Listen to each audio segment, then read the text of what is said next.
Les cieux et les mers, la vie, la lumière nous parlent de toi. Tu les as créés, les as appelés au son de ta voix. La terre chante majestueux, souverain, Dieu tout-puissant, tu es saint. La création loue ton nom, tout l'univers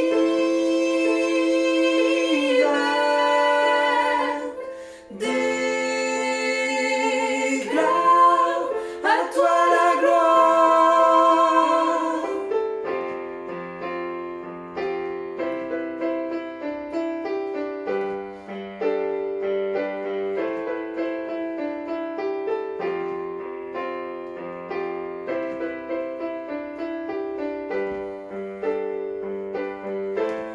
Ô roi serviteur, tu vins sur la terre, révéler l'amour. Divin créateur, merveilleux sauveur, tu vis pour toujours. Tes enfants chantent majestueux, souverain, Dieu tout-puissant, tu es saint. La création loue ton nom, tout l'univers déclare majestueux, souverain, Dieu tout-puissant, tu es saint. La création loue ton nom,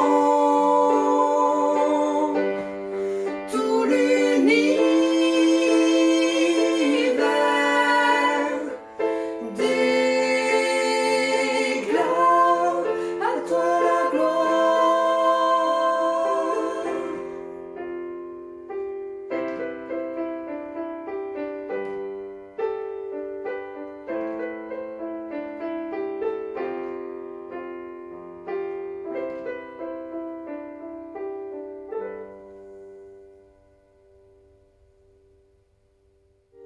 L'Éternel est mon berger, je ne manquerai de rien. Il me fait prendre du repos dans des pâturages bien verts. Il me dirige près d'une eau paisible. Il me redonne des forces. Il me conduit sur les sentiers de la justice à cause de son nom. Même quand je marche dans la sombre vallée de la mort, je ne redoute aucun mal, car tu es avec moi. Ta conduite et ton appui, voilà ce qui me réconforte. Tu dresses une table devant moi, en face de mes adversaires. Tu verses de l'huile sur ma tête et tu fais déborder ma coupe. Oui, le bonheur et la grâce m'accompagneront tous les jours de ma vie, et je reviendrai dans la maison de l'Éternel jusqu'à la fin de mes jours.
Je m'humilie devant toi pour partager tous mes faux pas, mes doutes, mes peurs, mon roi, sont tout ce qui m'éloigne de toi. Quand je prends des chemins étroits, je sens ta main toujours près de moi. Jamais ne me lâchera pour me rappeler que tu es là. Pardon Seigneur, oh pardon, d'être un homme de peu de foi. Pardon Seigneur, oh pardon, d'oublier que tu es là.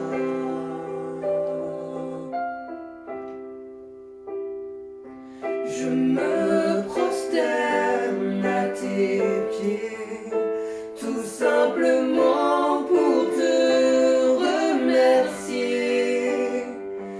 Tu es celui qui m'a sauvé, et c'est par toi que je vivrai. Pardon Seigneur, oh pardon, d'être un homme de peu de foi. Pardon Seigneur, oh pardon,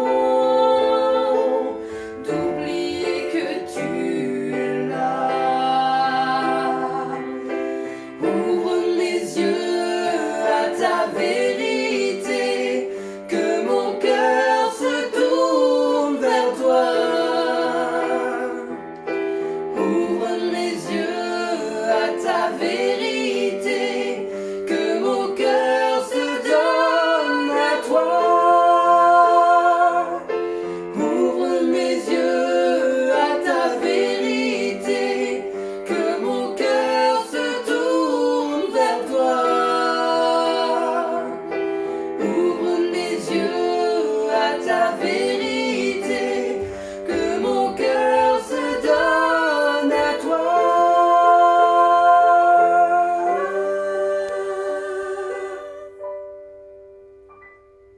Pardon, Seigneur, oh pardon, d'être un homme de peu de foi. Pardon, Seigneur, oh pardon,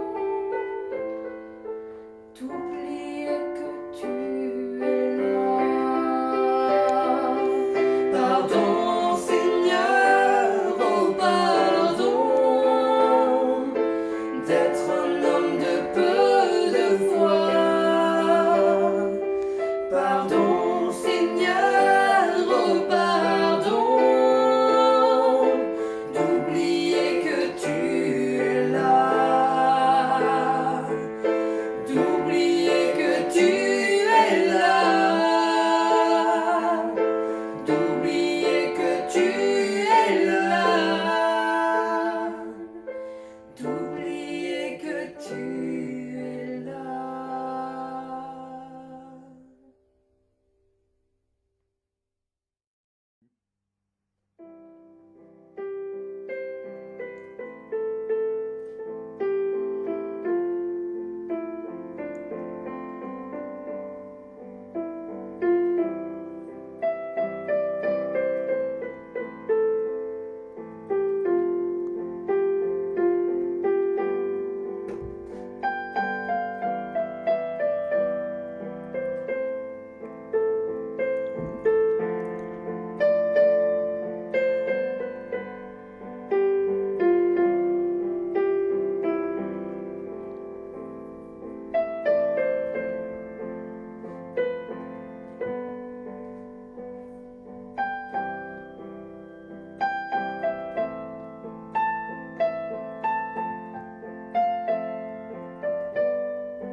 Vous venez d'entendre l'épître de Paul aux Éphésiens, le chapitre 2, les versets 1 à 10. Et je ne sais pas ce qui a retenu particulièrement votre attention. Ce que je voudrais vous dire d'abord, c'est qu'il faut se souvenir, quand on entend cette lettre, cet extrait de lettre, et bien qu'avant, il y a le début de la prière de Paul. On en a parlé dans l'étude biblique jeudi, donc vous pouvez regarder cette étude biblique sur Internet. C'est une prière adressée par Paul aux chrétiens d'Éphèse, et vraiment, il leur souhaite de grandir dans la connaissance de Dieu. Et ce qu'on vient de lire, c'est la suite de la prière. Que les chrétiens d'Éphèse et de Laodicée et de Toulouse et d'ailleurs puissent réaliser en fait que même s'ils ont la foi en Christ et l'amour pour les croyants, eh bien, ils doivent encore grandir. Et l'apôtre Paul va maintenant leur parler de ce que Dieu voudrait faire dans leur vie et de ce que Dieu a déjà fait aussi. Et pour tout ça, il leur rappelle d'abord qui ils étaient. Et je ne sais pas si ce temps de confinement est un temps où vous passez du temps un peu à réfléchir à vous-même. J'ai peur que ces temps de confinement ne nous permettent pas beaucoup plus qu'avant et que d'habitude de prendre du temps pour nous. Et je le vois pour moi. Je vais enregistrer des vidéos, je vais essayer de penser à mon travail, de faire des choses. Et je saisis peut-être pas l'occasion que Dieu nous donne de prendre du temps pour réfléchir sur moi, sur ce que j'étais, sur l'amour de Dieu. L'apôtre Paul va s'adresser aux chrétiens, d'abord aux chrétiens d'origine païenne, ceux qui ne connaissaient pas les écrits sacrés. Il va leur dire, vous qui étiez morts, chaque fois qu'il y a vous dans ce texte, c'est les chrétiens d'origine païenne qui ne connaissaient pas le Messie, qui n'attendaient pas le Messie et qui ne connaissaient pas les écrits sacrés. Et chaque fois qu'il va dire nous, nous aussi nous étions morts, eh bien l'apôtre Paul va parler des Juifs, de ceux qui se sont tournés vers Jésus, mais qui d'une certaine façon attendaient le Messie, et avaient une connaissance des Écritures qui les préparait à la venue de ce Messie. L'apôtre Paul, avec tout ce qu'il a reçu, même si au début il s'est opposé à Jésus, quand il a cru en lui, tout s'est mis en place. Et évidemment, il comprend que pour les païens, il faut un peu plus de travail, ou il faut que l'action de l'Esprit se fasse pour qu'ils puissent comprendre qui ils étaient Par exemple, les Juifs comprennent qu'ils sont pécheurs et qu'ils étaient morts et qu'ils étaient séparés de Dieu. Pour les païens, tout ça, c'est dans la figure. Tout ça, il faut l'accepter, le comprendre, le recevoir. Et la première chose qu'on entend dans ce texte, c'est que Paul dit « Vous qui étiez morts, Dieu vous a fait revivre comme il a fait revivre Christ. » Et je ne sais pas si on comprend bien cette parole. En général, quand on parle de la mort, et c'est normal, on parle de la mort physique, et on comprend que dans ce texte, on parle d'une autre mort. Si Dieu a ressuscité Jésus des morts, on comprend qu'il l'a ressuscité de la mort physique. Mais quand Paul dit « vous aussi vous étiez morts et il vous a fait revivre », on comprend qu'en fait qu'il s'agit d'une autre mort. Et dans la Bible, en fait, on parle de ces deux morts, de cette mort physique et de cette mort spirituelle. On comprend en fait que la mort physique, par exemple, dans Romains 5, 14, on parle de la mort physique, et puis dans Romains 5, 21, on parle de la mort totale opposée à la vie spirituelle. Voilà, nous étions morts. Et peut-être que, en tout cas certainement que si vous regardez cette vidéo, c'est que vous êtes vivant. Et si vous regardez cette vidéo encore dans 2 ou 3 mois, c'est que vous avez survécu au virus et que vous êtes toujours vivant. Et pourtant, ce que la Bible nous dit, ce que l'apôtre Paul dit aux chrétiens d'Éphèse, c'est qu'il y a des gens qui sont vivants et qui pourtant sont morts. Il y a des gens qui vont survivre au virus et qui pourtant sont morts, spirituellement morts. Et ils sont aussi morts que quand Jésus était dans le tombeau et que Dieu l'a fait revivre. Et il y a des gens, par contre, qui vont mourir. Il y a des gens qui ne vont pas survivre à cette épidémie et qui pourtant vont vivre encore. C'est ce grand message de l'Évangile et de la foi chrétienne. C'est un peu bizarre et peut-être que la première fois où on l'entend, on s'oppose à ça en disant non, mais c'est n'importe quoi. Mais c'est vraiment ce que disent les textes. Et l'apôtre Paul va dire voilà, vous étiez morts à cause de vos fautes dans lesquelles vous marchiez autrefois, selon le siècle de ce monde. Et il continue, il détaille en fait pourquoi est-ce qu'on est mort, qu'est-ce qu'elle veut dire cette mort-là. Mais Dieu vous a aimé, mais Dieu qui est plein, qui est riche en miséricorde et par son grand amour dont il nous a aimés, nous a sauvés de cette mort. Mais d'abord, on doit accepter qu'on est mort spirituellement. Tous ceux qui n'ont pas confié leur vie à Dieu, tous ceux qui n'ont pas reconnu que Dieu était le Créateur et que lui seul pouvait les sauver, sont morts, spirituellement morts. C'est quand même impressionnant de réaliser ça. Et il y a des gens aujourd'hui qui souffrent et qui sont dans la tristesse et qui sont dans l'angoisse parce qu'ils sont spirituellement morts. Parce qu'ils sont en fait séparés de Dieu. Si c'est Dieu le Créateur, si c'est Dieu qui donne la vie, quand on est séparé de lui, eh ben on est mort. On est vivant physiquement, mais on est mort spirituellement. Et on sent cette mort en nous. On sent ce trouble, on sent cette difficulté à vivre, à marcher. Voilà. Et l'apôtre Paul précise, vous étiez morts à cause de vos fautes, à cause de vos péchés. Les deux mots, en fait, le mot faute et le mot péché, peuvent parler en fait de transgression, des actes qu'on commet. Donc ça, c'est à cause de vos fautes. Et puis nos péchés, souvent, ça veut parler de nos sentiments intérieurs. Si vous vous sentez particulièrement bon, c'est-à-dire si vous n'avez pas l'impression d'avoir commis des actes mauvais, eh bien vous devez quand même reconnaître qu'il y a des pensées en vous qui sont mauvaises. Et ces pensées-là sont des péchés. Ces pensées-là sont des choses qui touchent le cœur de Dieu, que Dieu ne peut pas supporter et qui nous rendent coupables. Voilà. On est mort parce qu'on a été condamné par Dieu. Et dans le livre de la Genèse au chapitre 2 au verset 17, il y a déjà cette condamnation parce que les premiers êtres humains se sont détournés de Dieu, eh bien ils sont condamnés à mort. C'est la mort physique, mais c'est aussi la mort spirituelle. Ils sont condamnés à être séparés de Dieu et c'est l'image, en tout cas c'est ce moment où ils sont chassés du jardin et finalement ils sont séparés de Dieu, morts spirituellement et bientôt morts physiquement parce que cette séparation, cette rupture de communion a des conséquences spirituelles, mais elle a aussi des conséquences physiques. Et si on voit les patriarches qui vivaient très longtemps, et puis petit à petit, ils vivent de moins en moins longtemps, c'est certainement que cette communion avec Dieu s'est arrêtée et que cette mort spirituelle est en train d'avoir des conséquences physiques. Et quand on est mort spirituellement, ça a des conséquences physiquement aussi, et on se sent angoissé, on se sent mal. Alors je sais bien qu'il y a des chrétiens qui sont aussi angoissés et qui en ce moment se posent des questions, mais ça c'est quelque chose qui peut être réglé quand on grandit dans la connaissance de Dieu et quand on comprend aussi ce que Dieu a fait pour nous alors qu'on ne le méritait pas. L'apôtre Paul va poursuivre en disant que ces fautes et ces péchés dans lesquels nous marchions autrefois, vous marchiez autrefois, ça veut dire que c'était vraiment un état permanent. Et plus tard, Paul va parler de la vie chrétienne comme d'un moment où on marche avec Christ. Au lieu de marcher dans nos transgressions, dans nos fautes, dans nos péchés, eh bien on va marcher avec Christ, c'est-à-dire qu'on va marcher d'une autre manière, et en vivant spirituellement. Et puis on marchait selon le siècle de ce monde, selon le prince de la puissance de l'air. Pardon.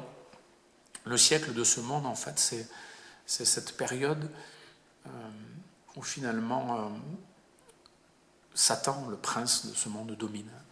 Et Paul utilise cette expression pour parler de celui qui a une vraie puissance, même si cette puissance n'est pas égale à Dieu, même si Dieu nous montre que ce n'est pas le yin et le yang, le blanc et le noir, qu'il est plus fort, qu'il est au-dessus de Satan et qu'il a déjà vaincu Satan. On peut voir ça dans la vidéo où je vous parlais de cette expression « nous sommes en guerre ». Dieu a déjà vaincu, mais Satan est puissant, il a une vraie puissance. Il est comme le général des esprits mauvais, et on ne peut pas nier qu'il existe. Voilà. Peut-être que quand on lit ces textes, on se dit, bon, c'est une façon de parler, les esprits, Satan, l'adversaire, le prince de la puissance de l'air. On doit veiller à pas malmener la parole de Dieu quand même. Évidemment ce sont de vieux textes, évidemment qu'il y a des expressions qui peuvent être des expressions de cette époque-là, mais il faut aussi qu'on comprenne que tout ne va pas être dépouillé avec notre lecture moderne. Il faut qu'on comprenne que dans ces vieux textes, il y a des choses réelles qui sont dites, et c'est finalement libérateur de comprendre que pour lutter contre le mal, il faut comprendre qu'il y a un adversaire, qu'il y a quelque chose qui est personnel. Ce ne sont pas juste des idées abstraites, ce ne sont pas juste des concepts, mais il y a vraiment un adversaire. Comme Dieu est présent, et comme Dieu est esprit et il est amour, Satan est présent, c'est un vrai adversaire, c'est un vrai esprit. La Bible nous dit, Jésus le contemple comme tombé du ciel, par anticipation. S'il est tombé du ciel, c'est qu'il était bien quelque part, dans un lieu où il avait une place dominante. Donc il n'a plus cette place-là, la bataille est gagnée pour Dieu, mais il continue d'agir. Alors c'est un peu mystérieux parce qu'on nous dit que les esprits sont prisonniers, et en même temps on a la conviction qu'ils continuent d'agir, même si leur pouvoir est limité. Et puis il y a un moment où ils n'agiront plus. Il y a ce temps annoncé, quand Christ va revenir, quand le jugement aura vraiment lieu, eh bien Satan et ses esprits n'agiront plus. Mais pour l'instant ils agissent. Nous, en fait, ce qu'on peut simplement faire ou vivre, c'est être libérés. C'est ce que Paul va dire aux chrétiens d'Éphèse. Souvenez-vous, autant les païens que les juifs, que vous avez été libérés de cette emprise-là et de ce prince-là. Cet esprit qui agit maintenant dans les fils de la rébellion, c'est la suite de notre texte, eh bien, il agissait autrefois en vous aussi. Avant, vous étiez dominés par cet esprit et vous étiez sous l'emprise de cet esprit. C'est la chanson de Bob Dylan qui dit, voilà, tu seras obligé de servir quelqu'un, tu vas servir Dieu ou le diable, mais tu seras obligé de servir quelqu'un. Ceux qui pensent qu'en fait qu'ils auront ni Dieu ni maître, sont en train de servir Satan, et ils sont enfants de colère. Là aussi, c'est une expression, vous étiez autrefois enfants de colère, fils de la rébellion. On n'aime pas trop cette image, parce qu'on se dit qu'il n'y a pas de colère en Dieu, que Dieu n'est pas mauvais, qu'il n'est pas méchant, qu'il est qu'amour. Là aussi, si on s'arrête sur les textes bibliques, si on les lit vraiment, on voit qu'il y a une colère de Dieu. On voit que Dieu est en colère. C'est peut-être pas certainement une émotion comme nous, qui des fois nous dépasse et qui n'est pas toujours bonne, mais c'est une sainte colère. Et cette sainte colère, elle réagit par rapport au mal, par rapport à notre comportement. Tant qu'on ne s'est pas tourné vers Dieu, on est sous la colère de Dieu. C'est une leçon biblique. Et si on se sent mal, c'est certainement parce qu'on est sous cette colère-là. Nous étions autrefois des enfants de colère. Cette colère-là, on la voit aussi dans la vie de Jésus. Jésus se met en colère dans l'évangile de Marc au chapitre 3 au verset 5. On parle souvent d'indignation. Jésus se met en colère contre le mal. Et s'il a une sainte colère contre le mal, il a aussi un saint amour pour le bien. Et nous, on est appelés à vivre ça, à être animés d'une sainte colère contre le mal. Et aujourd'hui, j'espère que même dans le confinement, on est animé d'une sainte colère contre le mal et contre l'injustice.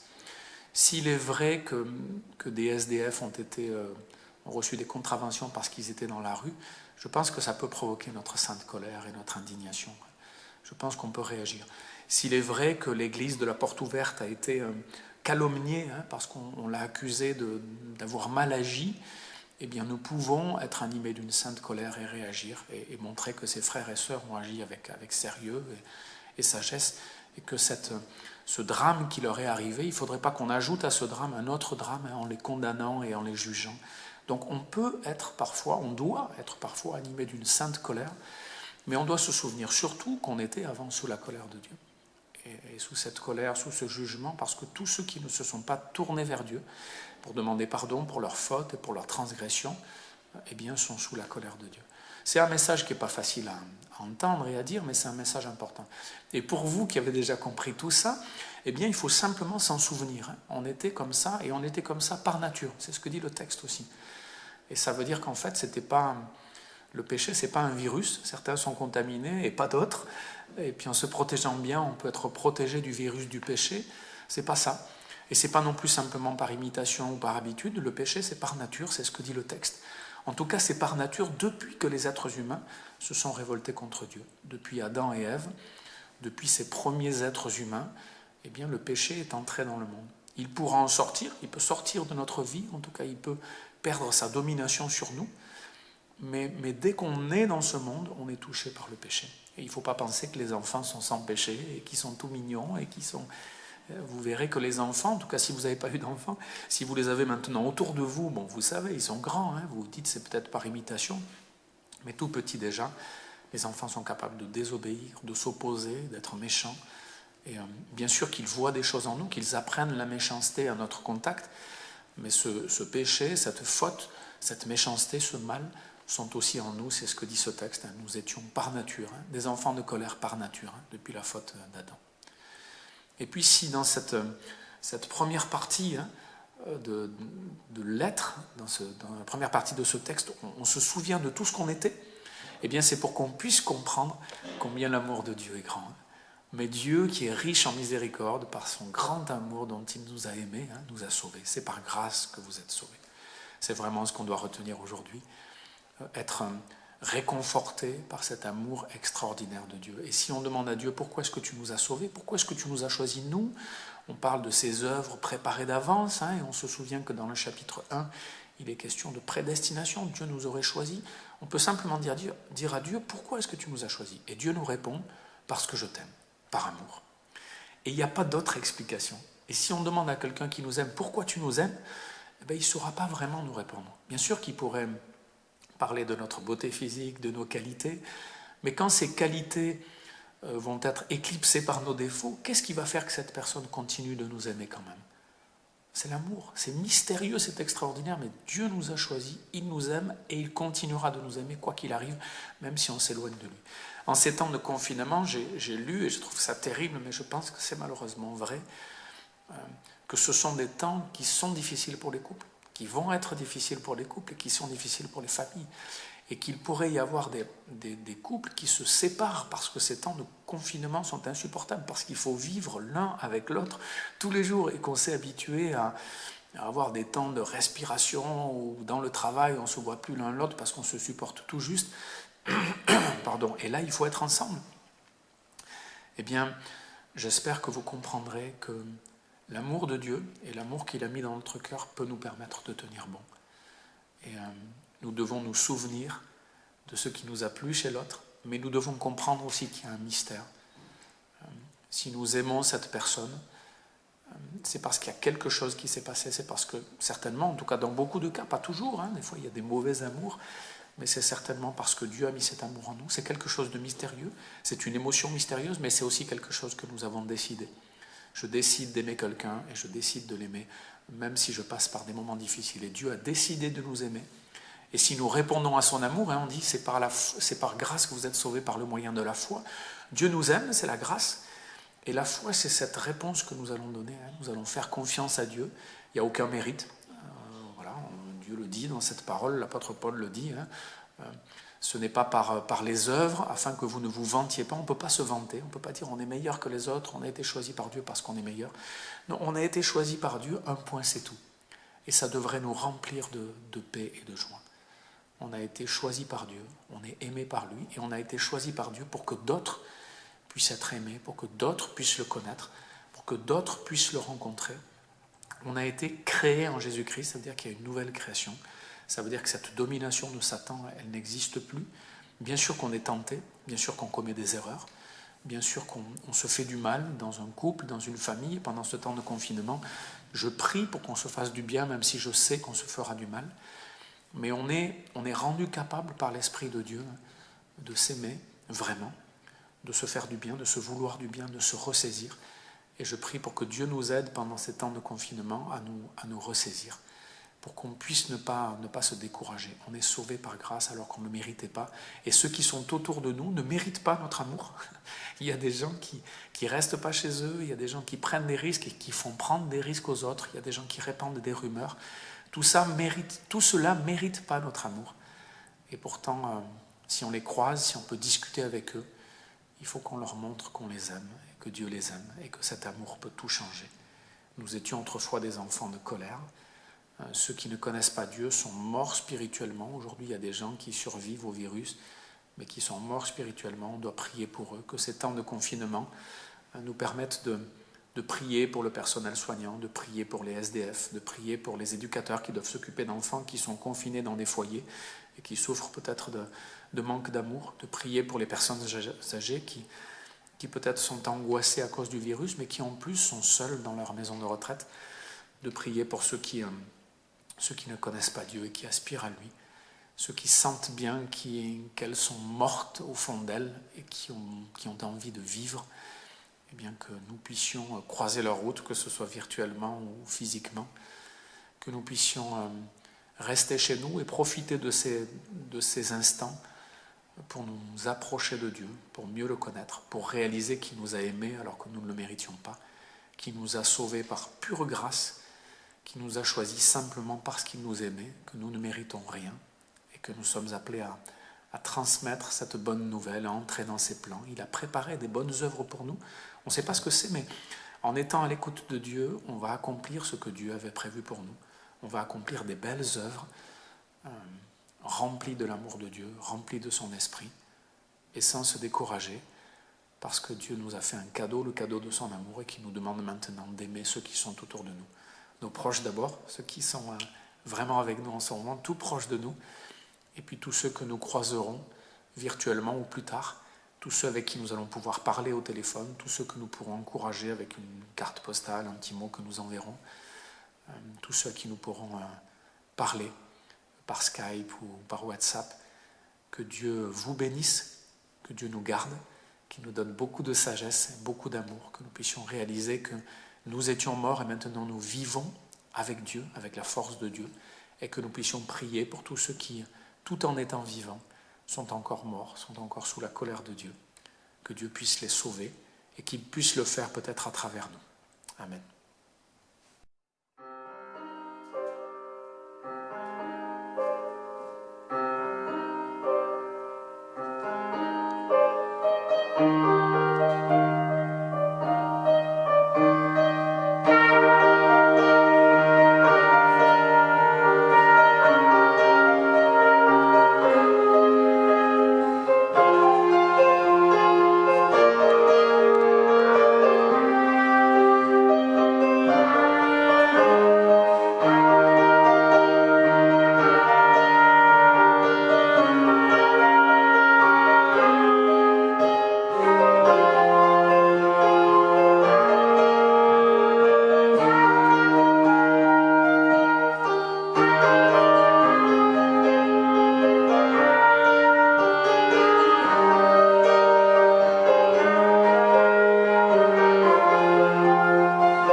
Chanter sur la vie, le chant du Père.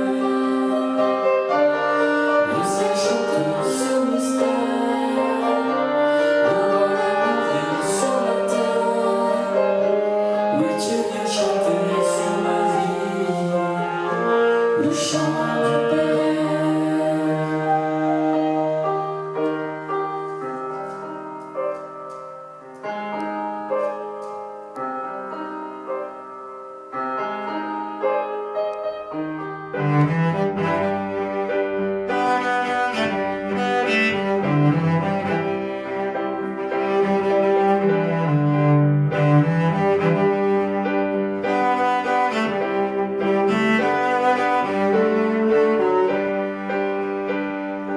Une flamme en moi réchauffe mon cœur, oh, cette flamme en moi brûle mes malheurs. Je sens qu'elle est là, sa douce lueur.